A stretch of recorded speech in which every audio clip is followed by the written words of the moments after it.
तो नमस्कार दोस्तों, मैं अरविंद कुमार और आप देख रहे हैं Study Fun by Arvind Kumar. तो आपका स्वागत है इस चैनल पे। तो देखिए, हम लोग आज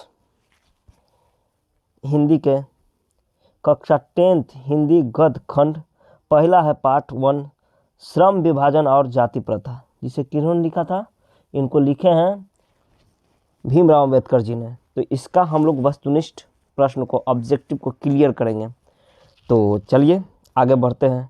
लेकिन आगे बढ़ने से पहले अगर आप हमारे चैनल पे नए हैं तो लाइक कीजिए, सब्सक्राइब कीजिए और शेयर कीजिए। चलिए आगे हम लोग बढ़ते हैं। तो बढ़ते हैं, ठीक है ना? तो देखिए, पहला है कि श्रम विभाजन और जाति प्रथा पाठ बाबा साहेब के किस भाषण का संपादित अंश है? श्रम विभाजन और जाति प्रथा पाठ बाबा साहेब के किस भाषण का संपादित अंश है? तो इसका आंसर हो जाएगा एनिहिलेशन ऑफ कास्ट। आंसर क्या हो जाएगा? Annihilation of caste. तो आगे बढ़ते हैं नेक्स्ट क्वेश्चन के पास। तो देखिएगा निमन से, ठीक है? तो देखिए, अगला है हम लोग का कि श्रम विभाजन और जाति प्रथा के लेखक हैं। श्रम विभाजन और जाति प्रथा के लेखक हैं। तो इसके लेखक कौन हैं? अभी हम लोगों ने बोला था भीमराव अंबेडकर। श्रम विभाजन और जाति प्रथा के लेखक भीमराव अंबेडकर। नेक्स्ट क्वेश्चन के पास हम लोग जाते हैं। तो देखिए, क्वेश्चन है भीमराव अंबेडकर का जन्म कब हुआ?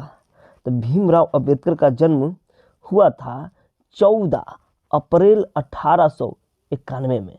भीमराव अंबेडकर का जन्म कब हुआ? 14 अप्रैल 1891 में। आगे बढ़ते हैं हम लोग। तो देखिए, डॉक्टर अंबेडकर का जन्म किस राज्य में हुआ? डॉक्टर भीमराव अंबेडकर का जन्म किस राज्य में हुआ? तो उनका जन्म हुआ था मध्य प्रदेश में, ठीक है? मध्य प्रदेश में हुआ था। और मृत्यु के बाद आगे कर लेते हैं हम लोग। देखिए आएंगे, भीमराव अंबेडकर की मृत्यु कब हुई थी? तो उनका मृत्यु हुई थी दिसंबर 1956 में। दिसंबर 1956 में। तो केवल 6 दिसंबर को हुआ था। 6 दिसंबर 1956 में हुआ था। चलिए आगे हम लोग बढ़ते हैं। तो देखिए, भीमराव अंबेडकर के चिंतन और रचनात्मक के मुख्यतः कितने प्रेरक व्यक्ति थे? तो उनके प्रेरक व्यक्ति 3 थे। बुद्ध थे, कबीर थे और ज्योतिबा फूले थे। चलिए आगे बढ़ते हैं। डॉक्टर अंबेडकर किस वर्ग के आगे भाग गया। डॉक्टर अंबेडकर किस वर्ग के परिवार में जन्म लिए थे? तो वो जन्म लिए थे दलित वर्ग के परिवार में जन्म लिए थे डॉक्टर भीमराव अंबेडकर। आगे बढ़ते हैं हम लोग। नेक्स्ट, जातिवाद है ना। जातिवाद के पोषकों द्वारा श्रम विभाजन किसका दूसरा रूप माना जाता है? जातिवाद के पोषकों द्वारा श्रम विभाजन किसका दूसरा रूप माना जाता है? कमेंट कीजिए जानते हैं तो। मजदूरी का, जाति का, बाल मजदूरी का, समरस का। तो इसका आंसर हो जाएगा 8 का आंसर हो जाएगा जाकर बी, यानी जाति प्रथा का। जातिवाद के पोषकों श्रम विभाजन किसका दूसरा रूप माना जाता है? तो जाति प्रथा का। आगे बढ़ते हैं हम लोग। तो देखिए, जाति प्रथा किस प्रकार का श्रम विभाजन है? जाति प्रथा किस प्रकार का श्रम विभाजन है? जाति प्रथा अस्वाभाविक श्रम विभाजन है। ये कोई स्वाभाविक नहीं है, अस्वाभाविक है। जाति की प्रथा पर बाप अगर कोई चीज़ जोन सा जात है, उसका बच्चा भी होगा तो वही होगा, है ना? ये सब गलत बात है। इसके बारे में बोले थे कौन? भीमराव अंबेडकर जी। देखिए कि जाति प्रथा के अनुसार श्रम विभाजन का आधार क्या है? पैतृक पेशा। देखिए आ ही गया, पैतृक पेशा जो बाबू कर रहे हैं, हमारे पिताजी जो कर रहे हैं, पुत्र भी वही करेंगे, है ना? जो है वही। जैसे कुम्हार हैं तो वो क्या करेंगे? वो घड़ा ही बनाएंगे। ऐसा था, अब नहीं है। चलिए आगे बढ़ते हैं हम लोग। तो देखिए, श्रम विभाजन और जाति प्रथा शीर्षक किनके द्वारा हिंदी में रूपांतरित हुआ? श्रम विभाजन और जाति प्रथा शीर्षक किनके द्वारा हिंदी में रूपांतरित हुआ? तो हिंदी में जानते हैं कौन रूपांतरित किए थे? तो जानते हैं ललई सिंह यादव किए थे, ललई सिंह यादव। इसका आंसर हो जाएगा सी। चलिए आगे हम लोग बढ़ते हैं कि जाति प्रथा मनुष्य के पेशे को किस प्रकार प्रभावित करता है? तो जाति प्रथा मनुष्य के पेशे को किस प्रकार प्रभावित करता है? यह मनुष्य को जीवन भर के लिए एक पेशे में बांध देता है। ये क्या करता है? मनुष्य को जीवन भर के लिए एक पेशे में बांध देता है। अगला क्वेश्चन है हम लोग का 13 में, विडंबना का अर्थ क्या होता है? विडंबना का अर्थ होता है उपहास, उपहास। ये उपहास की ही बात है, कभी भी जाति प्रथा है। चलिए आगे हम लोग बोलते हैं सच्चे लोकतंत्र का प्राय क्या है? सच्चे लोकतंत्र का प्राय क्या है? तो सच्चे लोकतंत्र का प्राय है भाईचारा। क्या है? भाईचारा। आगे बढ़ते हैं भीमराव अंबेडकर। भीमराव अंबेडकर के प्रेरकों के क्या क्या नाम थे? तो उनके पहले हम लोग बोले थे बुद्ध, कबीर, ज्योतिबा फूले, 3 थे। आगे बढ़ते हैं बाबा साहेब अम्बेडकर संपूर्ण वाङ्मय नाम की पुस्तक कितने खंडों में प्रकाशित हो गई? ये हो गया था 21 खंडों में। इसका आंसर हो जाएगा सी, 21 खंडों में। लाहौर का वार्षिक सम्मेलन कब हुआ था? तो लाहौर का वार्षिक सम्मेलन हुआ था 1835 में हुआ था। 1835 में नहीं हुआ था जी, 1800 नहीं, 1936 में हुआ था। 1835 में कहाँ से हो गया? चलिए 1936 में हुआ था। लाहौर का वार्षिक सम्मेलन कब हुआ था? 1936 में। आगे बढ़ते हैं हम लोग। तो देखिए 18 डॉक्टर भीमराव अंबेडकर के रचनात्मक के प्रेरक व्यक्ति थे। 3 में से महात्मा गांधी तो थे ही नहीं, ज्योतिबा फूले थे, ज्योतिबा फूले। किनके प्रोत्साहन पर बाबा साहेब उच्चतर शिक्षा हेतु न्यूयॉर्क गए थे? किनके प्रोत्साहन पर बाबा साहेब उच्चतर शिक्षा हेतु न्यूयॉर्क गए थे? तो उनका जो था दरभंगा के नरेश थे, दरभंगा नरेश थे, है ना? कौन थे? दरभंगा नरेश के प्रोत्साहन से गए थे। चलिए बुद्धा एंड हिज धम्म के लेखक कौन है? बुद्धा एंड हिज धम्म के लेखक कौन है? भीमराव अंबेडकर हैं। भीमराव अंबेडकर की रचना है पहले के तो है the right and fall of the Hindu women. The right and fall of the Hindu women किसका रचना है? तो अंबेडकर जी का रचना है। तो 22 में है हम लोग का। देखिए डॉक्टर भीमराव अंबेडकर के अनुसार जाति प्रथा श्रम विभाजन के साथ साथ और किसके विभाजन का रूप लिए हुए है? तो ये किसका हो गया है? श्रम विभाजन के साथ साथ और किसके विभाजन का रूप ले लिया है? ये रूप ले लिया है आपका कुशल व्यक्ति का विभाजन। किसका ले लिया? कुशल व्यक्ति का विभाजन। कुशल व्यक्ति होते भी क्या है? उसको पता नहीं है कि हम किस चीज़ में कुशल हैं। चलिए ये सब जाति प्रथा बहुत ही खतरनाक है। श्रम विभाजन जाति प्रथा भारत की जाति प्रथा की विशेषता है। यह श्रमिकों को अस्वाभाविक विभाजन है ना? यह स्वाभाविक नहीं है। यह कैसा विभाजन है? अस्वाभाविक, यानी ये क्वेश्चन दोहरा दिया गया। आगे चलिए जाति प्रथा स्वाभाविक श्रम विभाजन नहीं है क्योंकि यह मनुष्य की रुचि पर आधारित है। नहीं, यह पैतृक पेशा से संबंधित नहीं है। यह भी गलत। यह संबंधित है। इसमें मनुष्य सहजता से रोजगार युक्त हो जाता है। नहीं, यह भी गलत। यह मनुष्य की रुचि पर आधारित है। हाँ डी, यह मनुष्य की रुचि पर आधारित है। चलिए आगे बढ़ते हैं हम लोग। 25 में लेखक आज के उद्योगों में गरीबी और उत्पीड़न से भी बड़ी समस्या किसे मानते हैं? आज के युग में लेखक मानते हैं निर्धारित कार्य के अरुचि के साथ विवस्थावश करना, है ना। तो लेखक का मानना है कि निर्धारित कार्य है, उसका रुचि नहीं है उसमें, फिर भी उसको क्या करना पड़ रहा है, करना पड़ रहा है।